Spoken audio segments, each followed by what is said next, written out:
নমস্কার বন্ধুরা, কেমন আছেন সবাই? আশা করি আপনারা প্রত্যেকে সুস্থ আছেন এবং ভালো আছেন। আমরাও ভীষণ ভালো আছি। আজকে সকাল থেকে দুপুর পর্যন্ত কি করলাম, কিভাবে দিনটা কাটালাম, সেটাই ভাবলাম আপনাদের সঙ্গে শেয়ার করব। কি খেলাম, কি রান্না করলাম, তাও কিন্তু আপনাদের দেখাবো। তাই অবশ্যই কিন্তু প্রথম থেকে শেষ পর্যন্ত ভিডিওটা দেখতে থাকুন। আশা করি এই ভিডিওটা আপনাদের ভীষণ ভালো লাগবে। দেখুন, রান্নাবান্না করার পর যখন সবাই মিলে একসঙ্গে এরকম হই হই করে আনন্দ করতে করতে গল্প করতে করতে খাওয়া হয় না, সেই খাওয়ার কিন্তু আনন্দটাই আলাদা।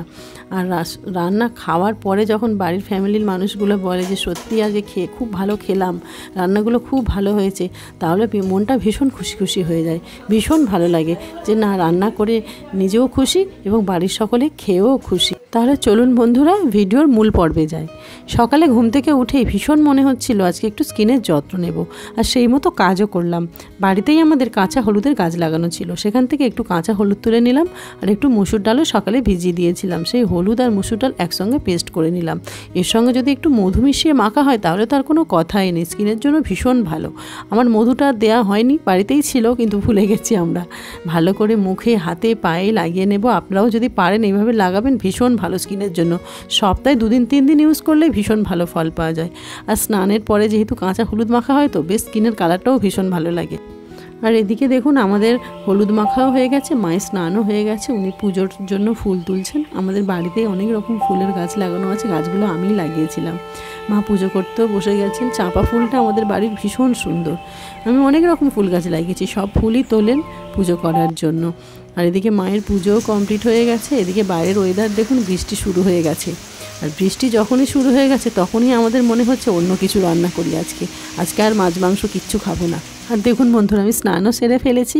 আর স্নান করার পর যেটা আমার প্রথম কাজ সেটা হলো সিঁদুর পরা। আর আমি খোলা চুলে সিঁদুর পরি না, আমি শুনেছি খোলা চুলে সিঁদুর পরতেন, এটা আমার মা আমাকে বলেছে। তাই আমি চুলে যা হোক একটু ক্লিপ লাগিয়ে তবেই সিঁদুর পরি। আর আজকে ভীষণ ইচ্ছে হলো একটু সিঁদুরের টিপ পরবো, তাই সিঁদুরের টিপটাও পরে নিলাম। এবার বন্ধুরা রান্নাঘরেও চলে এসেছি, ভাতও চাপিয়ে দিয়েছি। এতক্ষণ নিশ্চয়ই আপনারা বুঝতে পেরেছেন কি রেসিপি হতে চলেছে। হ্যাঁ বন্ধুরা, আজকে ফেনা ভাত বানাবো বাড়িতে থাকা বিভিন্ন রকম সবজি দিয়ে, আর তার সঙ্গে ডিমও অবশ্যই সিদ্ধ দিয়ে বসিয়ে দিচ্ছি। অনেকগুলো ডিম নিয়েছি, 6 জনের 6টা ডিম আর 3টে ডিম এক্সট্রা আলু সিদ্ধর সঙ্গে মাখাবো বলে। এদিকে আমার যাকে বললাম বাড়িতে যা যা সবজি আছে সব ভালো করে ছাড়িয়ে নাও, খোসা ভাতে দিয়ে দেবো। আর এদিকে আমি 2 রকম ডাল নিয়েছি, খেসারির ডাল ও মুসুর ডাল। অনেকটা পরিমাণ ডাল নিয়েছি, কিন্তু মুসুর ডালটা একটু বেশি দিয়েছি। ডাল যত বেশি পড়বে তত কিন্তু মিষ্টি হবে, খেতে ভীষণ ভালো লাগবে। ভাতের জলটা ফুটে উঠতেই ডালগুলো ধুয়ে ভালো করে দিয়ে দিলাম। এদিকে আমার জায়ের সবজি কাটাও হয়ে গেছে, ওকে বললাম সবজিগুলো ধুয়ে দাও, ওই সবজিগুলো ধুয়ে দিচ্ছে। সবজির মধ্যে আছে ঝিঙে, পটল, কুমড়ো, আলু, টমেটো আছে, গাজর আছে, পেঁপে আছে, সব রকম আছে আর কি। আর আলুটা আমি ভাতের মধ্যে দিইনি, আমি প্রেসার কুকারের মধ্যে বেশ খানিকটা লবণ দিয়ে দিয়েছি, যাতে না এক্সট্রা করে আর কাঁচা নুনটা আলু সিদ্ধের মধ্যে দিতে হয়। ওদিকে ডিমটাও সিদ্ধ হয়ে গেছে। এদিকে ভাতটা ফুটে উঠতে আমি ঝিঙেটা দিয়ে দিয়েছি, আগে থেকে পটলটা দিয়ে দিয়েছিলাম, এখন ঝিঙেটা দিলাম। এদিকে ডিমটাও সিদ্ধ হয়ে গেছে খুব ভালো মতো, আমি খোসাটাও ভালো করে সুন্দর করে ছাড়িয়ে নিচ্ছি। আলু সিদ্ধও হয়ে গেছে, সিটিও পড়ে গেছে, একটু পরে আলুটা মেখে নেব।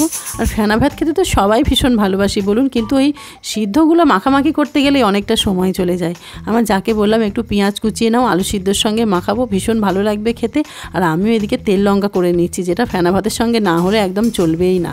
ভালো করে বেশ অনেকটা পরিমাণ শুকনো লঙ্কা দিয়ে তেল লঙ্কা বানিয়ে নিয়েছি। আর ভাতও প্রায় হয়েই এসেছে, এবার শুধু গরম গরম নামাবো আর খাবো। আর সত্যি কথা বলতে কি, আজকে ভীষণ ইচ্ছা হচ্ছিলো একটু কলা পাতায় খেতে, জানেন, কিন্তু বৃষ্টির জন্য আর বাইরে থেকে কলা পাতা কাটা হলো না। যদি এরকম গরম গরম ফেনা ভাত ঘি দিয়ে কলা পাতায় খাওয়া যায়, কলা পাতার একটা দারুণ সুগন্ধ আর ফেনা ভাতের একটা দারুণ টেস্ট, দারুণ লাগবে। ব্যাস সমস্ত কিছুই কমপ্লিট হয়ে গেছে। এবার ভাতটা ধরে নিয়ে আসবো, তেল লঙ্কাটা ভালো করে বেশ ম্যাশ করে নিচ্ছি। আলু সিদ্ধের সঙ্গে একটু তেল লঙ্কা মাখালে কিন্তু দারুণ লাগে খেতে। এবার আমি সবজিগুলো সব তুলে নিলাম, মাখামাখির পর্ব চলছে। ভাতগুলোও তুলে নিচ্ছে, একদম গরম গরম ধোঁয়া ওঠা ভাত। প্রত্যেকের ভাতের থালায় একটা করে ডিম সিদ্ধ দিয়ে দিচ্ছি। আর এদিকে মাখামাখি চলছে। এদিকে দেখুন, 3টে ডিম দিয়ে আলু সিদ্ধটা ভালো করে তেল লঙ্কা, কাঁচা পেঁয়াজ এবং সরিষার তেল দিয়ে সুন্দর করে মেখে নিচ্ছি। এটা থাকলেই কিন্তু এক থালা ভাত নিমেষেই খাওয়া হয়ে যাবে। এদিকে ঝিঙে পটলটা আলাদা মেখে নিয়েছি, ওদিকে টমেটো, মানে সমস্ত কিছু আলাদা আলাদা করে মেখে নিয়েছি। বাপিকে খেতেও দিয়ে দিয়েছি। বাপি বলছে আজকে যা আমাকে খাওয়াচ্ছ না, দারুণ মাছ মাংস ফেল এই রান্নার কাছে। সত্যি আমাদেরও ভীষণ সবাই পছন্দ করে।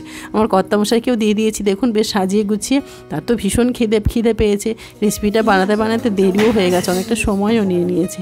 সবারই খিদে পেয়েছে, সকলের ভাত বাড়া হয়ে গেছে, আমার দেওরও খেতে বসেছে, আমরা সবাই মিলে একসাথে বসে পড়েছি। দেখুন মাকে বলেছিলাম ঘি দিতে, মা ঘিও দিয়ে দিয়েছে প্রত্যেকের পাতে। সবাই মিলে একসাথে খেতে বসেছি। আর টেস্টের দিক থেকে কি বলবো আপনাকে, এত ভালো লাগছে খেতে। আমার কর্তামশাই একটু দেরি হয়ে গেছিলো বলছিল, শুধু বলছিল খিদে পেয়েছে। তাই বলছি কি গো খুব খিদে পেয়েছে? বলছে না ঠিক আছে, একদিন তো একটু দেরি হবে। আর মাখামাখিগুলোও ভীষণ ভালো হয়েছে। আলু সিদ্ধটা তো ভীষণ ভালো হয়েছে, ডিম সিদ্ধ, কাঁচা পেঁয়াজ, তেল লঙ্কা, দারুণ খাচ্ছি, যেন অমৃত খাচ্ছি। আপনাদের কি বলবো, আপনারাও বলুন, যখন মাছ মাংস খেতে ভালো লাগে না, এক একদিন এরকম ভাত খেতে কিন্তু ভীষণ ভালো লাগে। তাহলে বন্ধুরা আজকের ভিডিও আমি এখানেই শেষ করছি। ভিডিওটা আপনাদের কেমন লাগলো অবশ্যই আমাকে কমেন্ট করে জানাতে ভুলবেন না। ভালো লাগলে অবশ্যই লাইক, শেয়ার এবং সাবস্ক্রাইব করতে ভুলবেন না। ফেসবুক পেজ থেকে দেখে থাকলে অবশ্যই ফলো করে দেবেন। টাটা।